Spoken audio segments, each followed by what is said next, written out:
Hi friends, welcome to my channel family blogs Telugu. ఈరోజు మన ఛానల్లో వచ్చేసి పట్టు శారీ అండి. పట్టు శారీ పైకి సింపుల్గా కంప్యూటర్ ఎంబ్రాయిడరీ, బ్యాక్ నెక్, ఇది వచ్చేసి హ్యాండ్స్, ఇది వచ్చేసి ఫ్రంట్.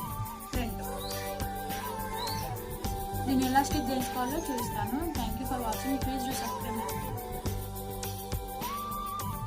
పూలదాగున్న పళ్ళెంతో అతిశయం, ఆ సీతాకోక చిలక ఒళ్ళెంతో అతిశయం, వేణువులో గాలి సంగీతాలే అతిశయం, గురువెవ్వరు లేని కోయిల పాటే అతిశయం, అతిశయమే అచ్చెరు వందే నీవేనా అతిశయం, గిరులు ఈ తరులు ఏ ఝరులు లేనప్పుడు ముందున్న ప్రేమేగా అతిశయం.